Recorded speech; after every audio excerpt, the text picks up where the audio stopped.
7 de la mañana con 15 minutos. Seguimos en Vital Noticias a través de Vital FM y también por Nativa Televisión.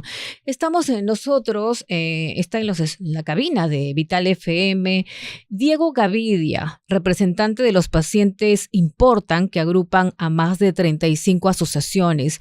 Diego, muy buenos días, bienvenido a Vital Noticias. Buenos días, gracias por el espacio y por la invitación. Bueno, cuéntenos, ¿cuál es la problemática por la que están pasando en estos momentos? Bueno, los pacientes Importan agrupa a una buena cantidad de asociaciones, de agrupaciones de pacientes de diferente carácter, pero sobre todo a pacientes de enfermedades raras, autoinmunes, oncológicos, etcétera. Y también, ¿cuáles son esas enfermedades raras? Por ejemplo, miastenia gravis, tenemos a pacientes con esclerosis múltiple, pacientes con hipertensión pulmonar, hemofilia, etcétera. Son pacientes del MINSA y de salud. Así es. ¿Qué es lo que está pasando con ustedes? Que, en primer lugar, en marzo de este año se aprobó el reglamento de la ley 29689, que es la ley para enfermedades raras. Sin embargo, hasta ahora no se implementa. Y el segundo gran problema es que se aprueba el reglamento para la ley, pero no se le da una partida presupuestaria. Entonces, claro, todo está muy bonito en papel, pero si es que no se asigna un presupuesto, es prácticamente solo documentos. O sea, ¿no les están dando las medicinas que necesitan? Se nos da de forma intermitente. Tenemos un abastecimiento intermitente y hay pacientes que no reciben la medicina durante meses. ¿Qué pacientes? Por ejemplo, los pacientes con esclerosis múltiple, sobre todo en el Instituto Nacional de Ciencias Neurológicas, no reciben tanto en Lima como en Arequipa las medicinas que requieren. Los pacientes con miastenia gravis están recibiendo un genérico que hace que en la mayoría de ellos reporten efectos adversos, pero no se les da importancia. ¿Y han podido hablar con las autoridades tanto del MINSA como de salud? ¿Qué vale la explicación? Porque me imagino que esos pacientes, si no tienen sus medicinas, su situación, su estado de salud podría empeorar. Empeora, en efecto. Empeoran, ¿no? Empeora y en muchos casos la opción que hay es o tomas la medicina y te pones peor porque es lo único que hay. Entonces, ¿y esas medicinas no se pueden adquirir en farmacias ni nada? No, porque son de alto costo. Nosotros no tenemos. Solo las proporciona el Estado. El Estado, a través de, como tenemos un sistema de salud fragmentado, las proporciona el Salud o el Ministerio de Salud. Ya, ¿y qué explicación les han dado? Es que no hay una preocupación real por una evaluación de tecnologías sanitarias como se debe. Entonces el Estado está acostumbrado a comprar en base a lo más barato y no a evidencia científica para que sea la medicina que le hace bien al paciente. ¿Y le han podido, hay informes que les demuestran esto? Porque si ustedes dicen que está buscando lo más barato y no lo mejor para los pacientes, ¿qué clase de compra es esa? ¿Qué clase de gestión? Pues naturalmente no hay equidad, porque cuando uno busca equidad, busca la mejor opción para los pacientes. Pero lo que sucede es que se basan en costo-efectividad, en teoría, pero no en en decisiones basadas en justicia y humanidad, que es lo que nosotros pedimos y exigimos. Ya, ¿han podido ustedes reunirse? ¿Han tenido una reciente reunión con el ministro de Salud, con los ejecutivos de E-Salud? De hecho, hay mayor apertura. Estamos trabajando ahora con un plan nacional de atención para enfermedades raras y hay apertura de parte del Ministerio de Salud, pero de Salud ya van 4 mesas de trabajo y de Salud no está participando. ¿Pero qué está pasando? Porque hemos tenido a los pacientes trasplantados, desesperados, haciendo un llamado para que les den sus medicinas, tanto así que el MINSA le tuvo que prestar a E-Salud y con la promesa de que más adelante se iba a regularizar. También tenemos a pacientes de hemofilia, haciendo también desde octubre sus invocaciones y creo que y también hemos tenido representantes de los pacientes con diabetes.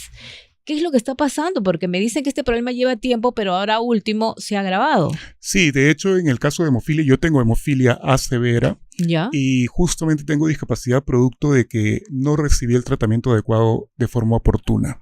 Entonces, tenemos un problema de desabasto de factor 9 desde el mes de septiembre. Pero esto no es exclusivo de hemofilia. Es algo que está ocurriendo de forma sistémica en varias patologías. Entonces, lo que sucede de forma evidente es que no hay una planificación correcta en e-salud. Entonces nosotros no entendemos realmente por qué esto vuelve a pasar año tras año, por qué tardan y licitan ya de forma inoportuna. ¿Desde cuándo usted es paciente con esta enfermedad? Es una patología congénita, es de nacimiento. ¿Y en e-salud ese problema lo tiene en tiempo? Suele volver a pasar. Y tanto en hemofilia como en otras patologías, ¿no? Durante la pandemia, ¿cómo era la atención? Durante la pandemia, de alguna forma se mantuvo, pero el problema, por ejemplo, se agudizó a inicios del 2024. Entonces, desde inicios del 2024 no tenemos la cantidad que debería ser, ni la calidad tampoco ha mejorado. ¿A quién responsabiliza de todo esto? A las autoridades, a la alta rotación. Hay mucha rotación. Hay mucha rotación y lamentablemente no hay una verdadera gestión en procura de la calidad, de una mejor calidad de los pacientes. Puede haber mucho, yo diría, muchas notas de prensa, etcétera, pero al final no nos impacta. Solo queda en el papel. Y ahora sí vamos a atender a los pacientes con enfermedades raras, ¿no? Porque incluso en el Congreso se aprueban leyes respecto a este tema. En efecto. Pero ahí queda. Uh-huh. Ahí queda. No se le da la importancia debida y además de la inseguridad ciudadana y los homicidios que ocurren a diario, tenemos este tema con los pacientes. O sea, miren, la verdad, en cada familia puede haber un paciente que tenga una enfermedad rara y va a los hospitales del MINSA o e-salud y va a tener estos problemas y alguien tiene que hacerse responsable, alguien tiene que tomar medidas. A los candidatos, por favor, pregúntenle para lo que pueda hacer en el futuro, pero también tenemos un presidente que según las encuestas tiene una alta aprobación, que lo vemos muy activo en las redes sociales, posando para revistas de moda, ¿no? Esa revista que es muy conocida. Uh-huh.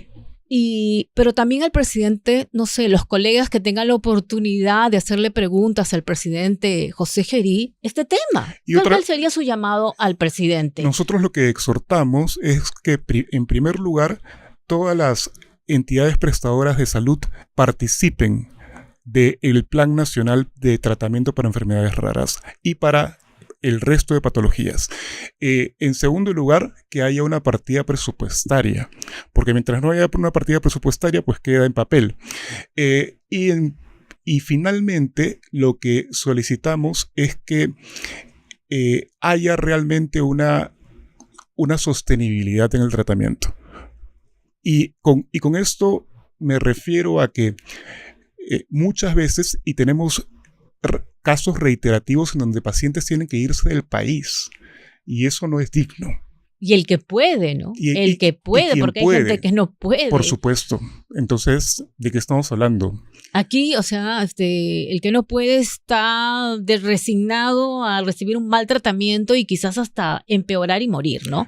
Qué terrible, qué desgracia la realidad que nos cuenta Diego Gavidia, representante de los pacientes Importan, que agrupa más de 35 asociaciones y estamos hablando de 2 millones de pacientes con enfermedades raras. Muchísimas gracias, Diego.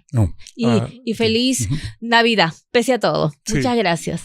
Bien, son las 7:24 y nosotros seguimos con las informaciones. Bueno, le hemos estado informando también de que el fin de semana han habido varias noticias, pero por ejemplo el Poder Judicial dispuso, ¿no?, que los paseos turísticos con caballos en el centro histórico de Lima sean prohibidos. El Poder Judicial dispuso que la Municipalidad Metropolitana de Lima deje de autorizar el uso de caballos en carruajes turísticos que operan en el centro histórico de la capital.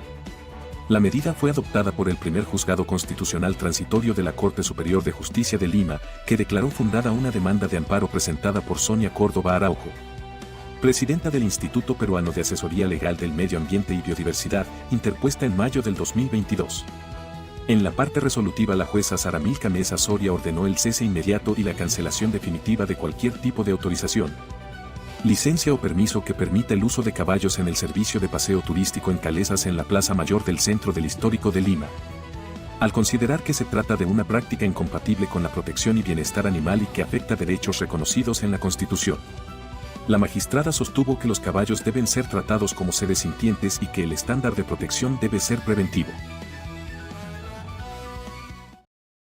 La mañana con 26 minutos tenemos que hacer una breve pausa, pero hoy vamos a seguir conociendo a los candidatos con miras a las elecciones 2026.